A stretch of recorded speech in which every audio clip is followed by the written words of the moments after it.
derrière, oui, tout ça. Et ils sont venus, oh Cosette, oui, c'est bien. Mais pourquoi tu fais les soldats? Pourquoi tu ne peux pas faire les amants? Les soldats peuvent être des amants. Ça va? C'était ok le thé? Merci beaucoup. Oui, très bien. Merci.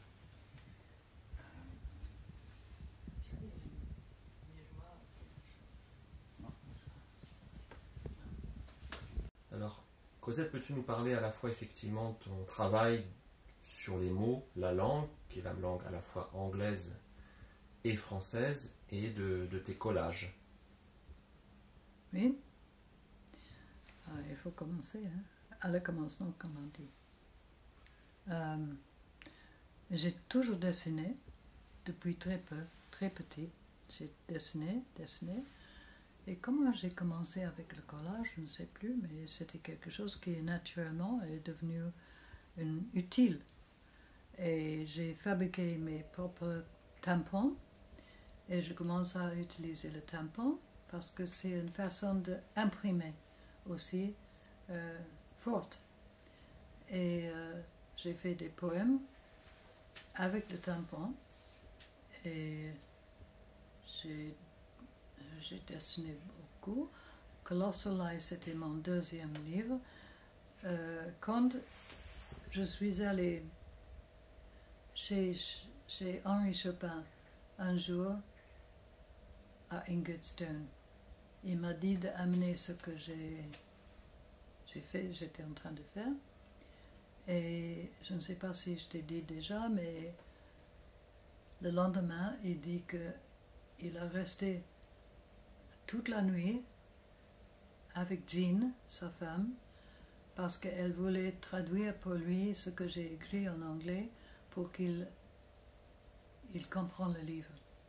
Et quand il me voit le lendemain, il est tellement excité, heureux.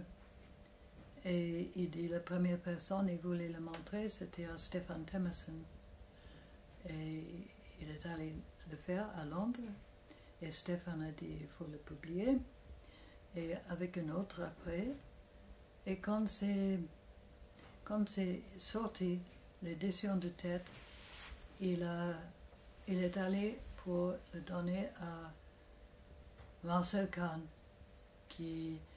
elle n'était plus à Strasbourg, elle était dans une maison médicalisée à Neuilly. Et elle m'a écrit dès qu'elle a reçu le livre. Elle était très très impressionnée, moi très impressionnée que j'ai reçu une lettre de Marcel. Il m'avait déjà donné un collage de Marcel, c'était très beau, en couleur. Mais enfin, on a commencé une correspondance entre nous et elle a demandé si je ne peux pas venir le voir. Et nous sommes allés, elle a quitté Strasbourg, elle était dans une maison médicalisée pour les artistes à Neuilly. Et nous sommes arrivés et puis elle était là, assise sur son lit. Elle nous attend. Devant elle, sur la table, il y a trois verres et une bouteille de Cinzano. Et elle était vraiment remarquable parce que moi, je suis allée pour donner le courage à elle.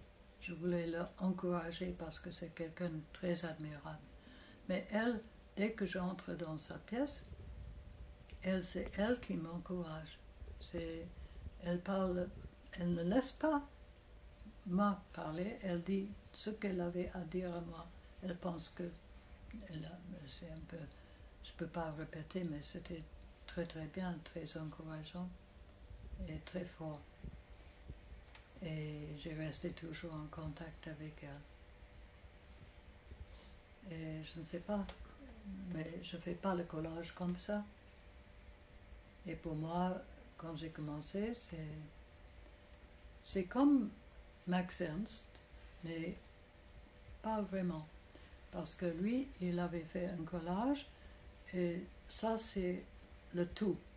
Pour moi, le collage devient un moyen d'exprimer une chose qui passe, une histoire. Mais j'ai fait beaucoup de collages. Pour moi, c'est quelque chose de très important. On esquive un peu la vérité avec ça. On peut recréer avec ces morceaux anciens ou n'importe quoi, on recréer des images qui sont, ils n'ont rien à faire avec tout le reste. Et quelles ont été tes rencontres déterminantes avec les poètes des années 60, 70? Avec Henri Chopin. D'accord. Et tu l'as rencontré comment? Non, parce que avant c'était avec les Temerson, Francesca et Stéphane Temerson, qui vit à Londres, qui ont eu leur édition Garbe Bocchus, qui ont édité des livres très bien de Apollinaire, de Jarry, de tout. Et on est devenus amis. Il voulait éditer mon premier livre, qui est The True Life of Sweeney Todd. Et à partir de ça, en 1973, Robert Nye, un grand poète et romancier, on a commencé de faire une correspondance ensemble quand il a vu Sweeney Todd. Et puis il m'a mis dans les livres de poésie et tout ça, il édite. Et j'ai rencontré Chopin à Paris, la galerie Wilhelm en rue de l'Échaudé. On louait la galerie, prêté la galerie à Chopin pour faire le grand lancement de son grande revue, Où. Et je l'ai rencontré Chopin là, en 1966. Et après, il m'a exposé là avec tous les auteurs et artistes avec l'édition Où. Et aussi, il m'a fait après une exposition personnelle dans cette même galerie. Et Pierre Albert Biro, qui a exposé dans la même galerie juste avant moi, je l'ai rencontré là. Et aussi Arlette Albert Biro. Et je commence à connaître les poètes à partir de là, et je commence à faire des choses avec eux. Peux-tu nous parler un peu plus donc de ce livre, le premier, Sweeney Todd, et puis Colossal Lie, effectivement, les mensonges colossaux. Sweeney Todd, je ne sais pas où j'ai vécu quand j'ai commencé ça. Je crois que j'étais soit en Angleterre, à Londres, ou peut-être... oui, à Londres. Mais il y a aussi une édition canadienne qui a été bien reçue, et plus tard une édition à New York, américaine. Mais pour commencer, c'était à Londres, et c'est Francesca et Stéphane qui ont beaucoup travaillé pour faire sortir ce livre. Stéphane connaissait que j'ai préparé quelque chose, et il a dit, mais dis-moi. Et il a dit, oui, il connaît l'histoire un peu ancienne. Il y avait une histoire dans le 19e siècle, une histoire moche, méchante, d'un barbier. Et c'était un peu, c'est pas trop subtil, c'était une histoire très 19e siècle, d'un barbier qui a une chaise où il peut faire descendre les clients en bas, et après il a fait des pâtés avec la chair. Mais moi j'ai réinventé l'histoire de Sweeney Todd, et j'ai décidé qu'il était un scientifique, il n'était pas un horreur, il a fait beaucoup d'inventions. Il a même inventé une chaise spéciale pour sa c'est sa sœur, Beth, elle est devenue, après une mauvaise rencontre dans le jardin, elle est devenue malade, elle ne pouvait pas marcher. Il a inventé une chaise pour elle. Et puis j'avais l'histoire dans ma tête que j'ai inventée. C'était mon histoire. C'est pas celle du 19e. Et tout le temps que c'était dans ma tête, Stéphane téléphone et dit, mais c'est quoi? Dis-moi, je connais l'histoire. Il est très agité, il veut le voir, il veut entendre. Mais j'ai resté avec cette histoire dans ma tête et j'ai fait tous les collages à partir de l'histoire dans ma tête. C'est seulement quand j'étais fini avec tout ça, tout est fait, que j'ai écrit le texte. Et après, c'est Stéphane qui dit il faut absolument le publier. Et c'était comme ça que c'est passé. Aussi les poètes de la Beat Generation, si je ne me trompe pas, tu étais proche de Guy Zinn et William Burroughs. Oui, François, un ami photographe qui a édité mon livre Voyage et que je connaissais bien à Genève, et c'est lui qui aimait beaucoup la Beat Generation.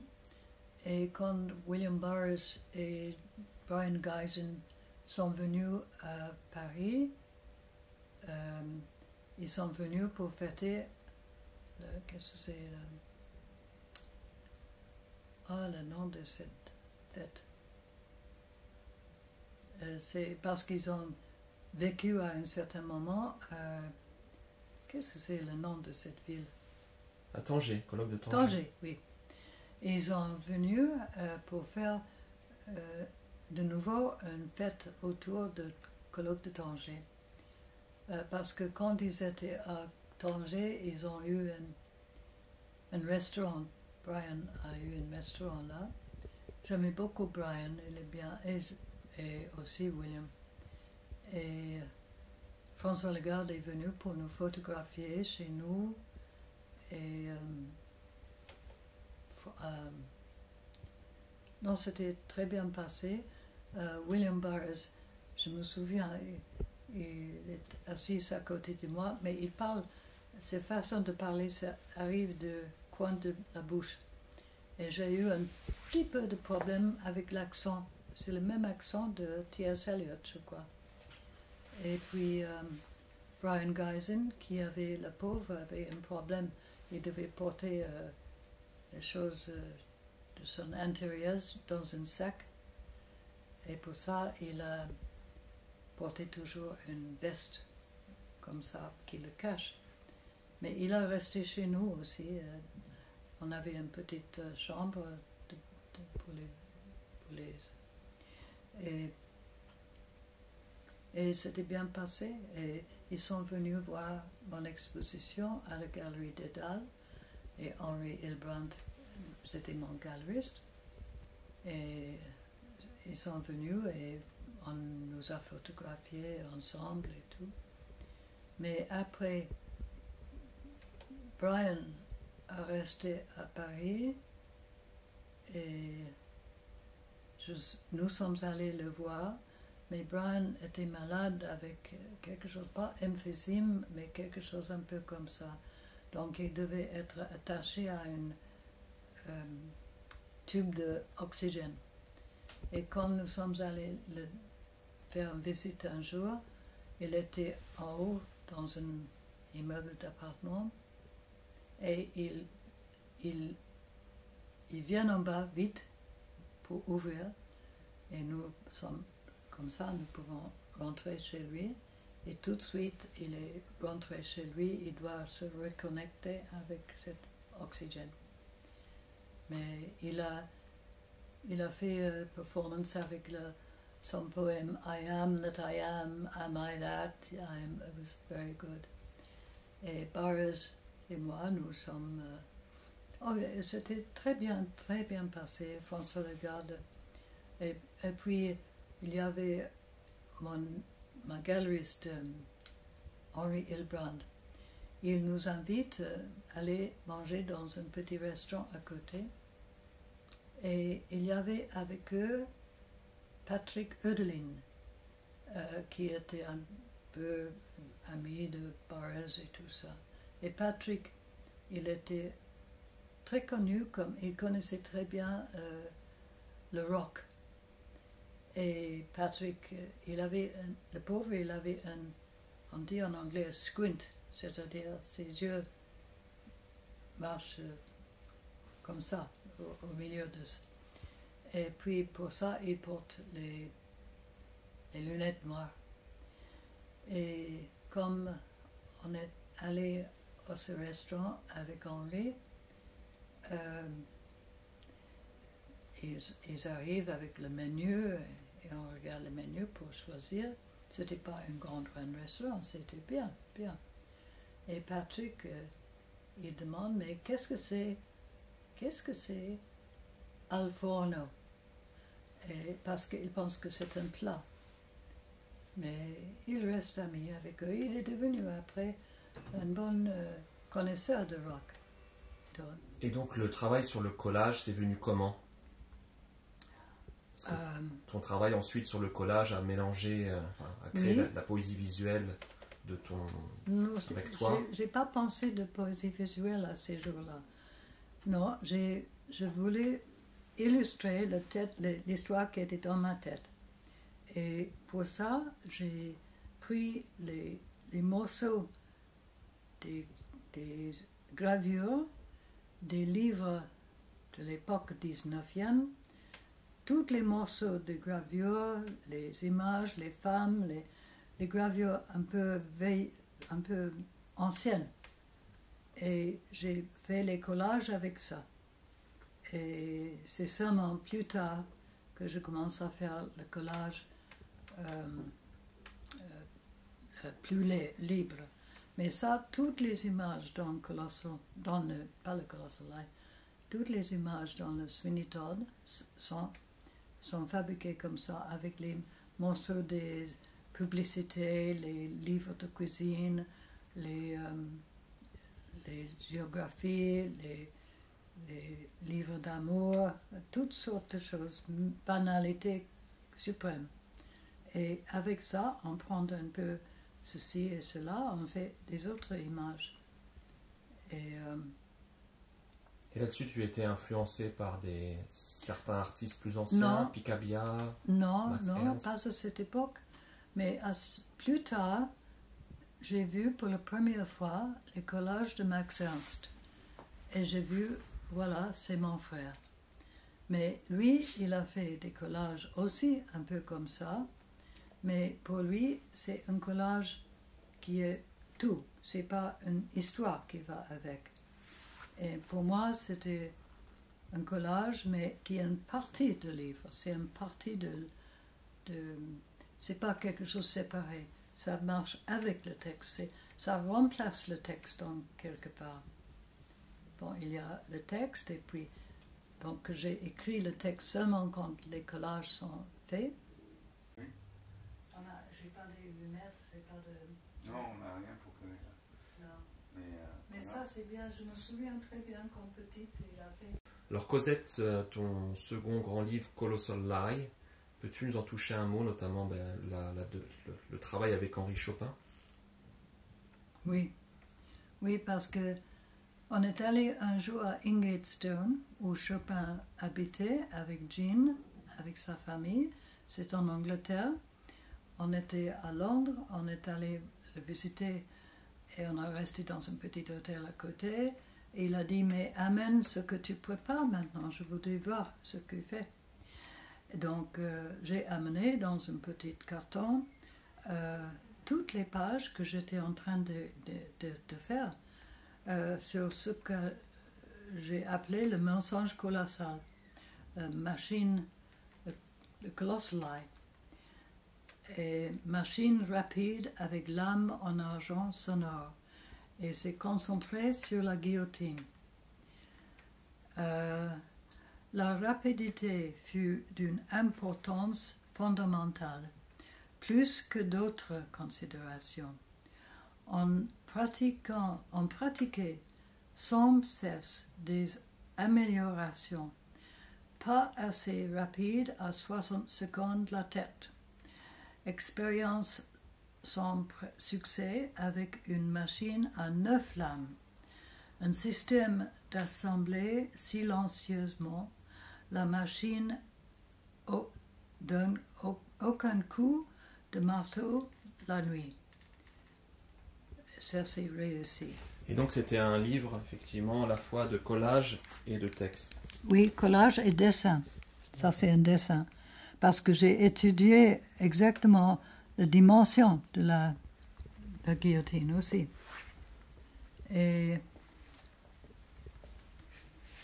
Roche installe des amortisseurs de choc en caoutchouc, mis fin au fracas double de la lame en tombant et en bondissant. Ce n'était qu'une considération esthétique et qui n'offrait aucun secours à la victime. Heinrich essaya de peindre en noir la lame étincelante, discrète. Passant inaperçu, il peignait en brun foncé l'écarlate symbolique de la boiserie. Pas assez rapide. Pas assez rapide, non instantané. Voir note dans le mensonge colossal, expérience sur la survivance de la connaissance. Parce que ça c'est Colossal Lie, heroic version with silver plangent mask, which must be cleaned regularly to prevent tarnish. Also usable by politicians. Silver plangent helmet and mask for unknown hero. Belief makes the hero, as belief makes the relic. The Colossal Lie, reliquary of the circumcision. Read again with head in mind. No, with heroes in mind, sorry. I hope this isn't going down. Read again with heroes in mind. In that case, substitute mask for reliquary. Must make further study of mask. Following should be a long list of superheroes, inevitably contradictory. This is now impossible. Suggest do-it-yourself list. In the end, there are none. There are no heroes. Heroes exist according to point of view of beliefs of hero worshipper. Probably the only real heroes are in the comic strips. Make a long list of these. Also check Bureau of Missing Persons, Missing Heroes, comic book version. See again Colossal Lie diplomatic version. Et puis après, il y a une translation que j'ai fait d'un poème. O holy light and air, co-partner with light in earth, on earth. How many keening dirges, how many plaintive strokes laid on the breast till the blessed breast was bloody. Have you heard from me when the darkling light withdrew? Ça c'est from Electra, Sophocles, translated David Green. Words of daughter of Agamemnon to be recorded into machine for silver plangent war. A hero, Paul VI, a hero or a heroine. See the Immaculate Contraception of Paul VI, collection août numéro 00. Avec la guerre. Et Marcel Jardin, c'était les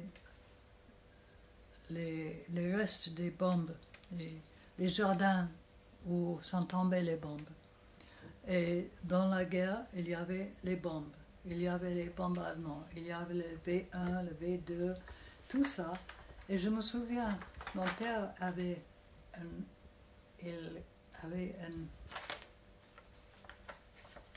un restaurant, un club restaurant.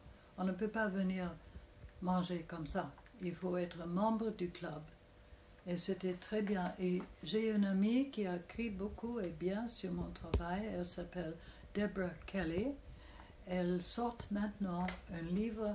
Elle a eu une commission d'écrire un livre sur les Français et les restaurants français à Londres pendant la guerre. Et ça sort maintenant. Elle a dit que ton papa sera dans ce livre parce qu'il avait c'est pas un restaurant où il travaille, il y avait des chefs de cuisine qu'il a ramenés de France. Il avait une certaine... il n'était pas très pour la cuisine anglaise, donc il a ramené tous les chefs de la cuisine de France. Et chaque nuit, quand je dois aller, j'étais petite, 4 ans, quelque chose, je dois aller en haut. On avait un appartement plus haut dans l'immeuble parce qu'on était bombardé, notre maison. Donc, chaque nuit, je suis allée les dire bonne nuit avant de partir. Et chacun des chefs, ils ont eu une petite jouet ou quelque chose pour très très gentil. Parce que je crois que j'ai fait un souvenir de leurs enfants qui restent en France, qui sont occupés. Et quand mon père vient pour me chercher, parce que si le bombardement... Je connaissais tous les enfants, on sait très très bien ce qui passe. Et je connaissais ce qui passe. Et mon père, quand le bombardement devient plus féroce, il vient en haut, il vient à côté de ma porte. Et quand ça devient vraiment féroce, peut-être qu'il va tomber sur nous. Et il est entré, il m'a pris dans ses bras.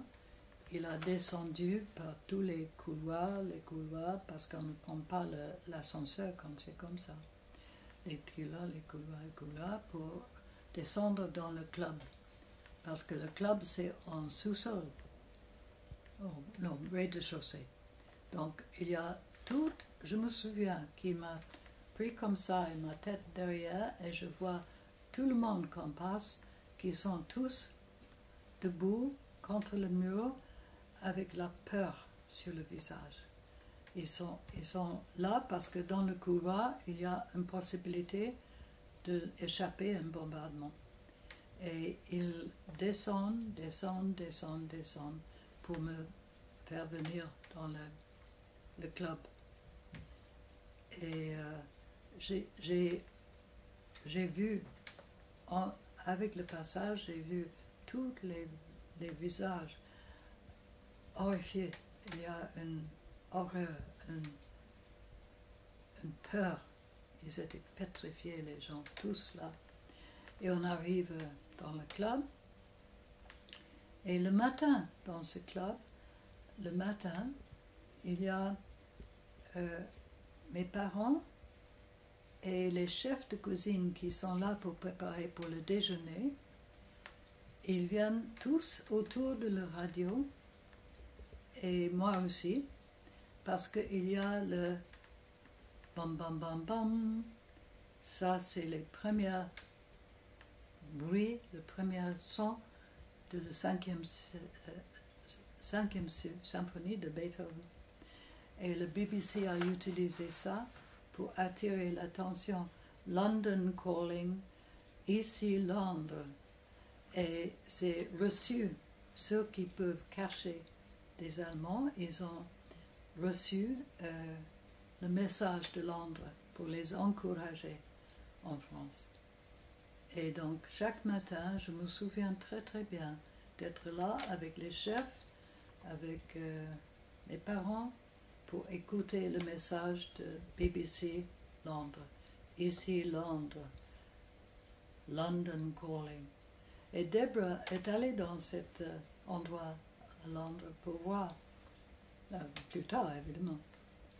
Et ils ont reçu, le BBC, des lettres des Français qui ont écouté, qui ont réussi d'écouter sans être vus par les Allemands.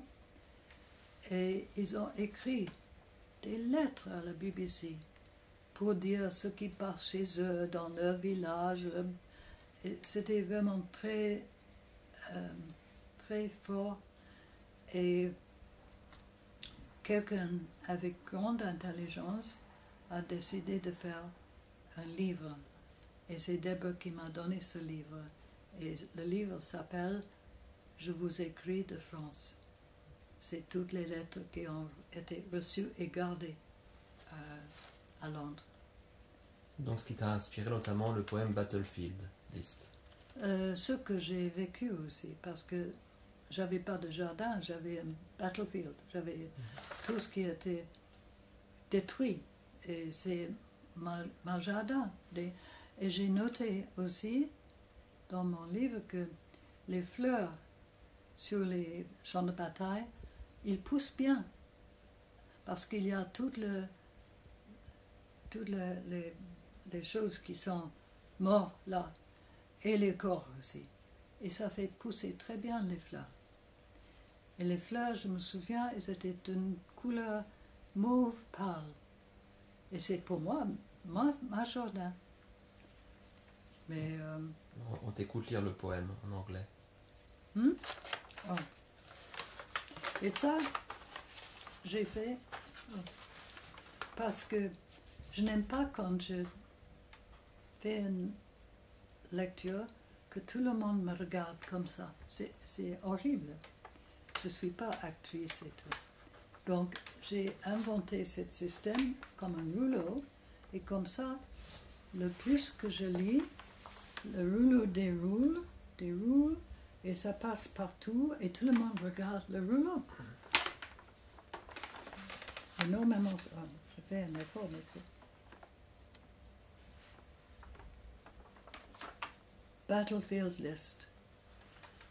Wrecked tanks, machine parts, torn flesh, pieces of metal, medals, guns, declarations of peace, flags, United Nations symbols, wheels, cameras, war protest buttons, canned baked beans, poems, helmets, broken furniture, cadavres, hungry worms, putrefied legs, excrement, sated worms, blasted trees, babies sucking dismembered breasts, toys, crutches,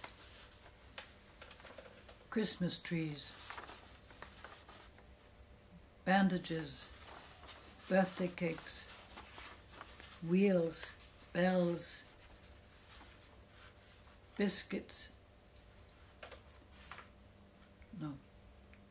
bishop's mitres.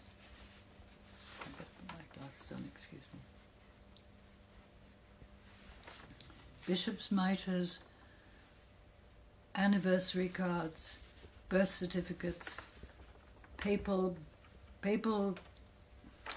goodwill messages,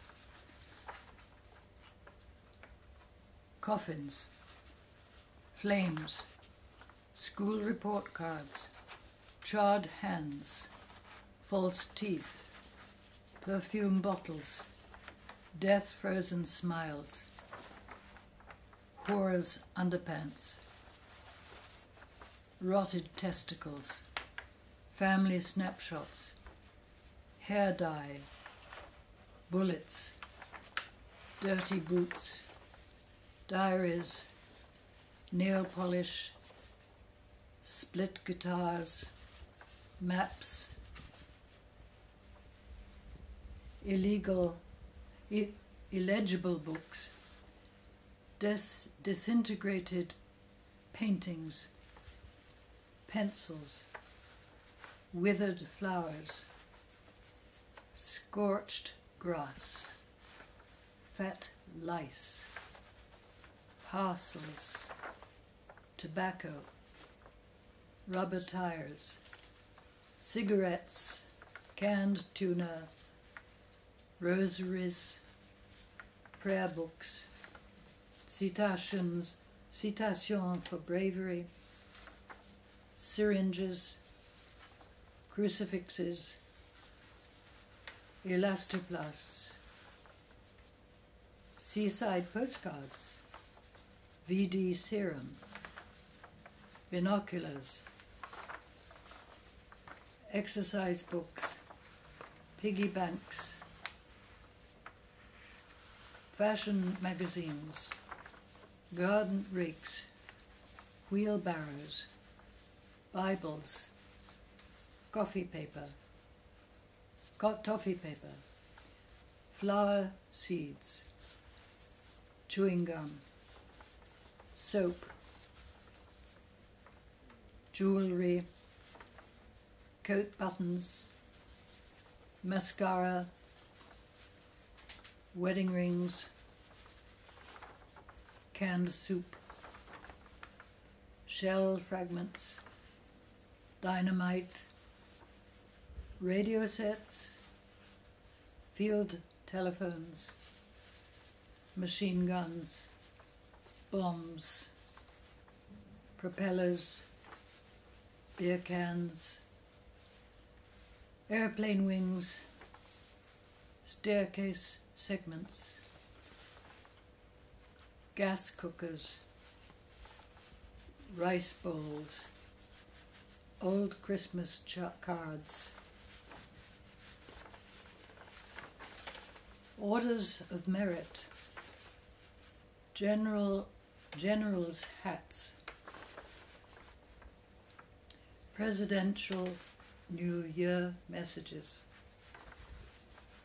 Christmas puddings, foreign money, love letters, candles, coffee tins, various uniforms, bootlaces, Sten guns, mortar shells, spades, newspapers, gasoline, gas masks, contraceptives, whiskey bottles, antiseptic, defoliating fluids,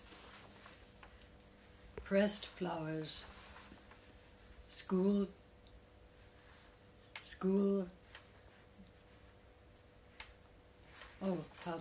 chocolate bars, nursery rhymes, party political broadsheets, radio antennae, manifestos, brothel notices, pin-up posters, paint cans, mascots, caged birds, knives, television sets, padded braziers, bayonets, pistols, tea bags, lost goats, distended cows, fingernails, locks of baby hair, teddy bears, plastic flowers, ballpoint pens, flashlights, barbed wire, steering wheels, missiles, entrails, dried blood, fragments of bone, babies' cribs, musical scores, insurance policies, razor blades, confetti, mirrors, camouflage, thermometers, ropes, used envelopes, spilled brains, banjos, comic strips, hammers, harmonicas, pliers, old prints, eyeglasses, hair cream,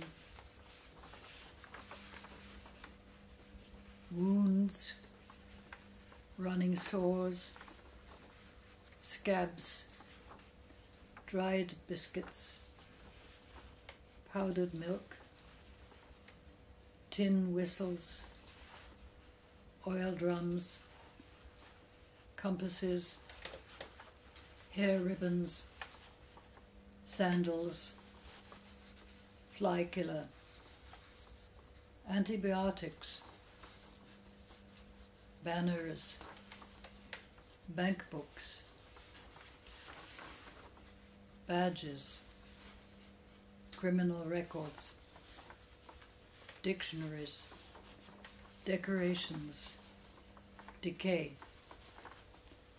fingers, knitting needles, surgical masks, nail clippings, orders of chivalry, pills, dirty postcards, drugs, rot, soiled underpants, Vaseline, vitamin tablets,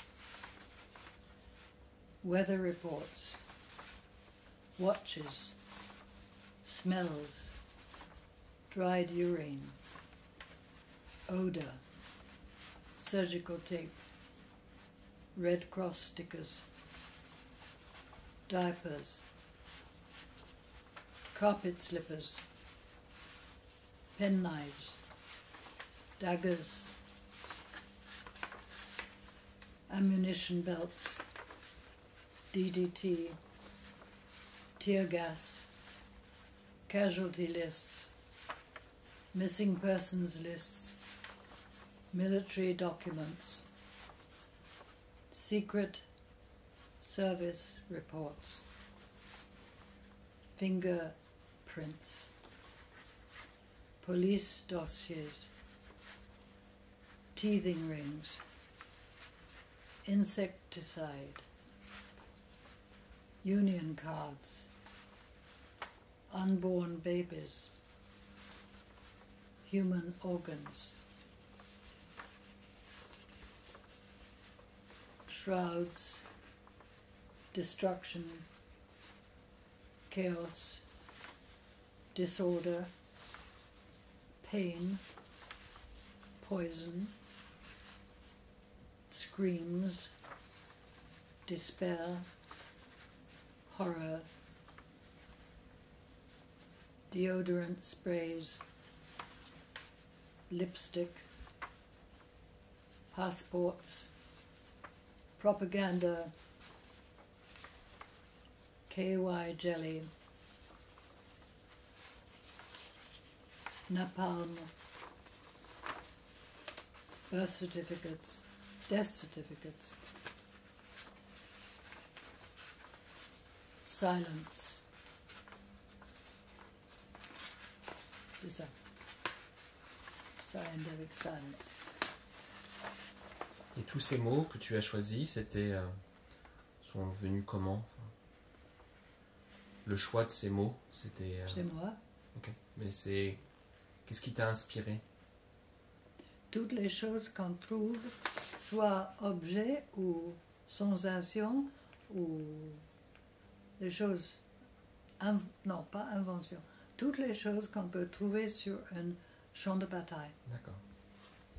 Donc il y a aussi les sentiments, il y a aussi les choses, les objets et les choses qu'on ne peut pas dire c'est un objet, Et tout est là. Cette relation chaman, C'est pas vraiment. J'étais intéressée parce qu'ils avaient un lien avec les forces extérieures et ils ont fait du bien. Il y a aussi les mauvais chamans qui font du mal. Mais les bons, ils aident les gens. Je sais, le chaman, il est capable de faire on dit en anglais, the mischief. Il peut faire des bêtises aussi. Mais normalement, il accompagne la personne. Par exemple, un Indien, un Esquimau, il a la présence de chaman. Et pour devenir chaman, il faut rester très isolé et on doit être blessé. La blessure d'un chaman, ça c'est très important. Et dans les images que j'ai faites et dans les images que les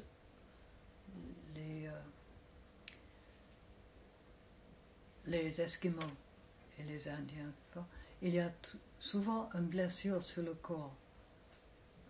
Ça représente la blessure avec laquelle le chaman peut devenir chaman.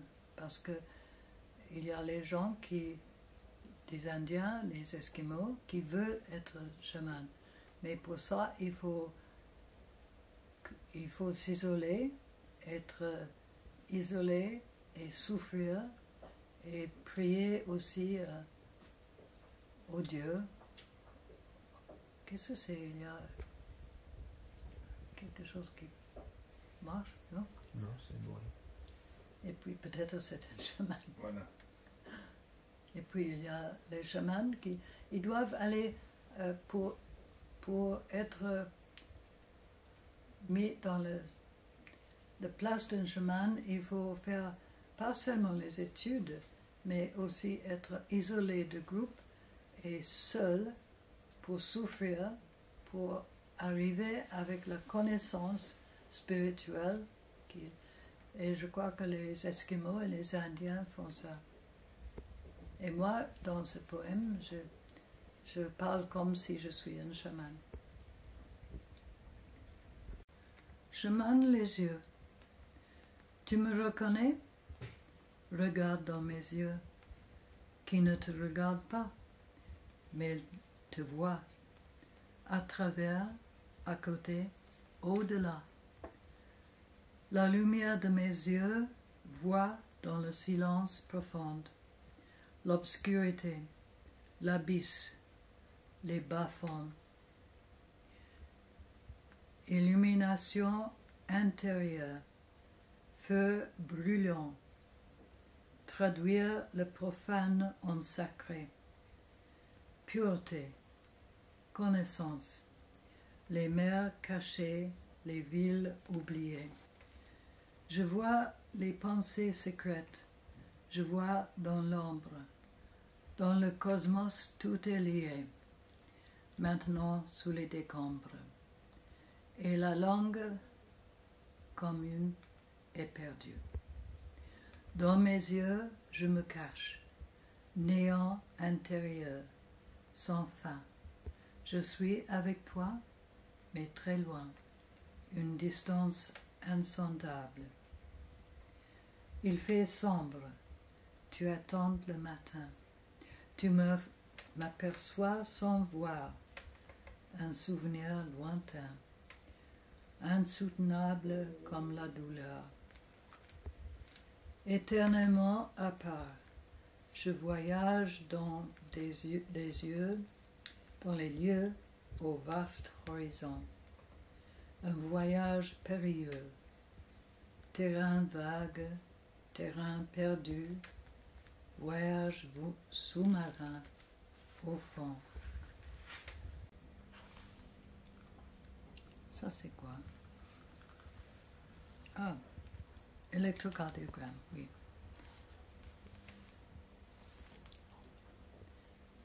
Sarah montre sa jambe de bois. En échange, Guillaume montre sa tête trouée. En échange, Vincent montre son oreille coupée. En échange, Marcel montre son grand ennui. En échange, Arthur montre sa jambe amputée. En échange, Oscar montre son carnet d'adresse. En échange, Sigmund montre son orteil coupé. En échange, Richard montre son bâton doré. En échange, Franz montre son scarabée métamorphosé. En échange, Sarah montre sa jambe de bois, etc., etc., etc. Et voilà, you show me yours and I'll show you mine. Donc là, électrocardiogramme, peux-tu nous décrire un peu plus ton approche? Là, derrière toi, on voit une sérigraphie de la jambe de Rimbaud. Quelle était l'origine, effectivement, cette sérigraphie Oui. et ce texte sont liés? Oui, C'est- parce que lui, il a été malade, il a perdu sa jambe, et sa jambe, il avait beaucoup de mal, et il a eu la jambe coupée à l'hôpital à Marseille. Et donc, je pense, oui, c'est la jambe droite, je crois. Donc, je lui fais un cadeau d'un choix de 3 jambes droites pour remplacer. Il peut choisir, et pour remplacer la jambe qui a été amputée. J'ai pensé, l'électrocardiogramme que j'ai eu aussi, que chaque fois qu'un médecin prend un électrocardiogramme, il note toujours la date et le lieu.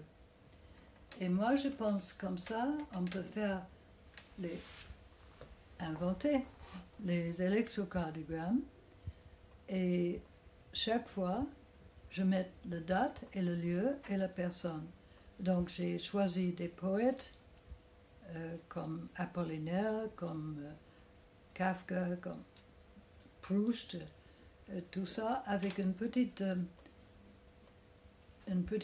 sélection de leur travail, petit, mais la date et le lieu qu'ils ont fait. Par exemple, Monsieur Proust, Marcel, Evian, l'électrocardiogramme le 16 septembre 1899.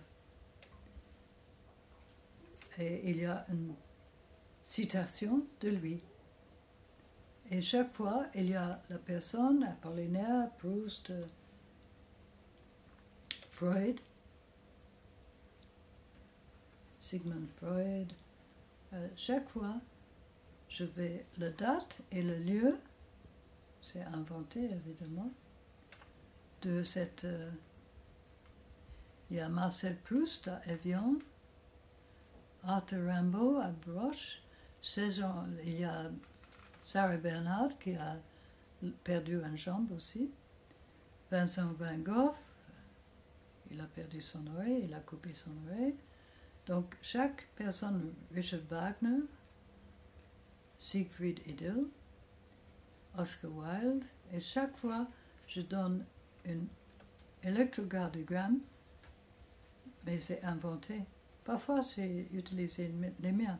Cosette, effectivement, les années 60, 70, au milieu du monde artistique et poétique, les hommes étaient très, très présents. Comment tu as pu naviguer parmi ce monde masculin pour montrer ton travail? On voit derrière toi la femme Dollard, qui est un de tes poèmes concrets. Comment ça s'est passé? La femme Dollard, c'est plutôt négatif. Je n'aime pas. C'était effectivement en tant que femme artiste, poète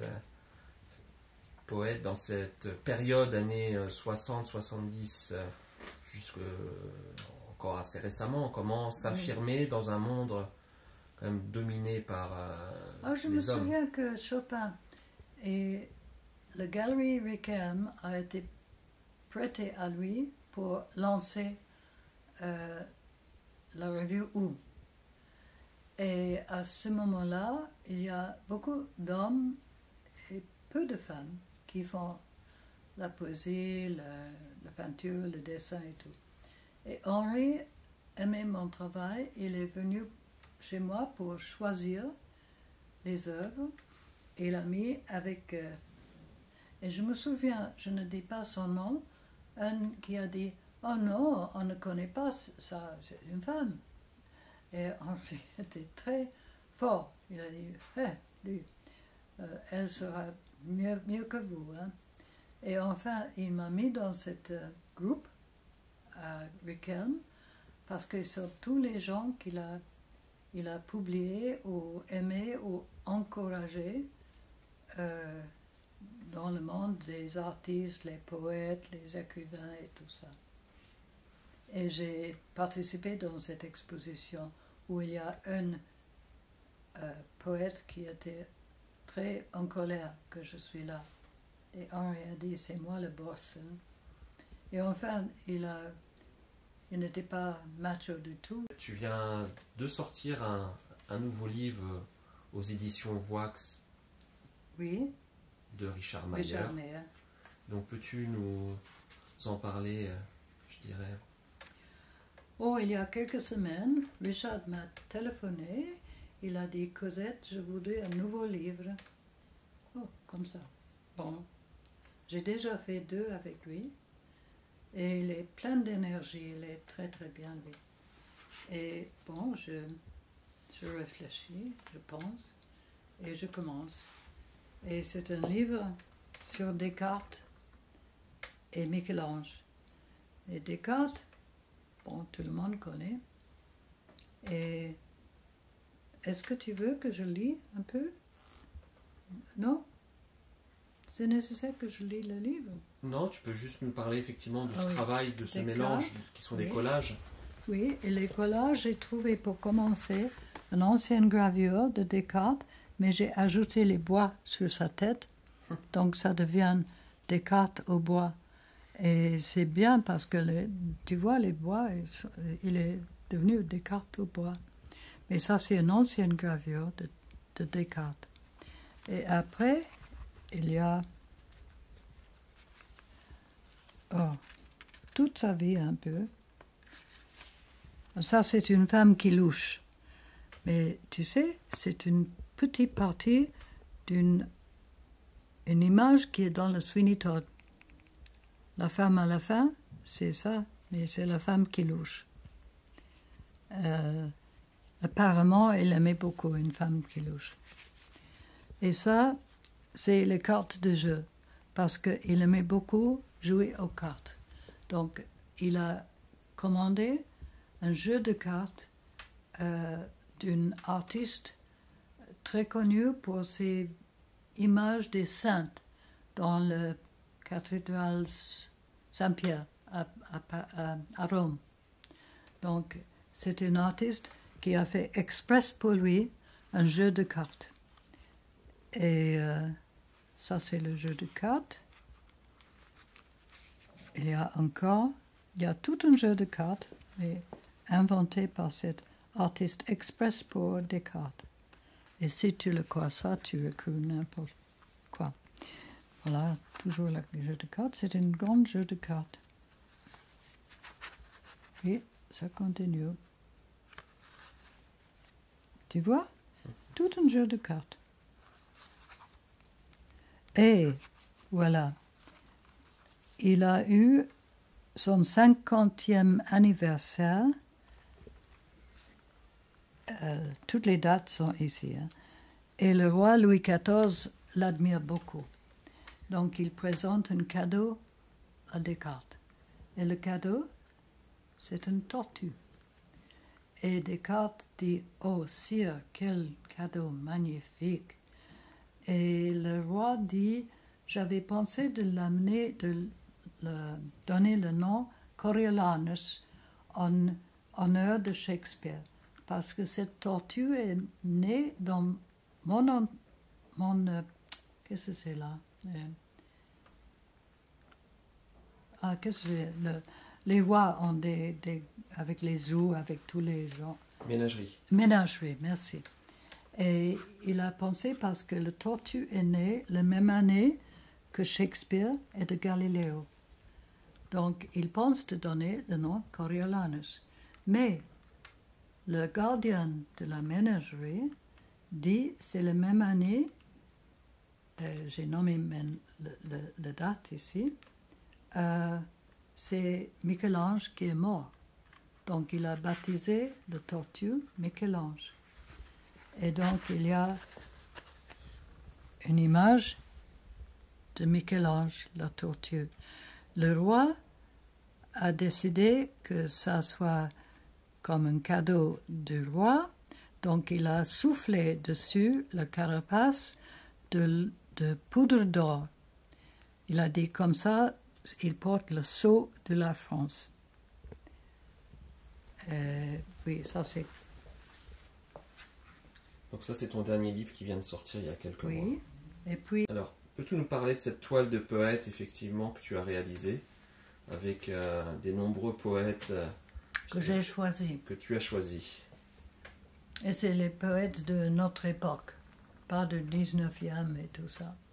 Et j'ai choisi, et j'ai fait toute la toile que avec les noms que j'ai choisis. J'ai fait avec les huiles, c'était une peinture à huile, et j'ai cloué,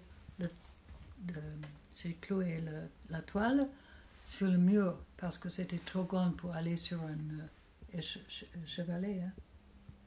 Et j'avais une liste et j'ai fait, j'ajoute les noms. Et j'ai noté avec amusement qu'il y a certains poètes qui sont venus passer par mon atelier. Ils voulaient me voir, mais j'ai vu ceux qui viennent pour voir si leur nom c'est sur la toile. Ils sont devant, ils regardent la toile et c'était évident. Ils cherchent pour savoir si le nom c'est sur la toile.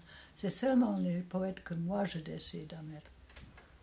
Et après, j'étais dans un petit atelier, cité de Petit-Thouars, et les artistes dans cette cité de Petit-Thouars m'ont demandé de faire avec eux la porte ouverte pour les... Et je dis bon, d'accord. Et j'ai mis, avec l'aide de Marcus et François, je crois que j'ai mis quelque chose au mur. Et puis j'attends. Et j'avais une petite table près de la porte. Et j'ai mis cette toile, j'ai plié, c'est grande, hein, et j'ai mis sur la table. Et les gens passent, c'est pas très intéressant. Et j'étais là un jour, seul, et tout à coup il y a un homme qui rentre dans l'atelier et il voit tout de suite, il regarde sur la table. Et la toile, j'avais plié comme ça, parce que c'était énorme, j'ai plié, c'était sur la table. Et tout de suite, il regarde, il a regardé derrière moi au fond de l'atelier. Maintenant, je comprends, il regarde pour voir s'il y a quelqu'un avec moi. Et tout à coup, il prend ce truc qu'il met sous le bras, il part. Et c'est arrivé si vite, j'ai pas eu le temps pour crier ou quoi. Et Arlette Albébéro, elle était triste. Elle dit c'était juste au point d'être acheté par le Pompidou. Il connaissait la toile. Et je crois que c'est toi qui as dit, il a dû repérer ça quelque part. Et donc, c'est parti. Et après, Brad Fane, le sérigraphe avec qui moi et Chopin ont travaillé à Londres, j'ai dit un peu ce qui est passé. Il a dit, envoie-moi une photo et une toile la même taille. Ce que j'ai fait. Et mystère extraordinaire, il a fait une reproduction que tu as vue en sérigraphie. Et l'a envoyée. Donc tu as vu, c'était exactement comme ça, mais ça ne sent pas l'huile, ça sent la sérigraphie.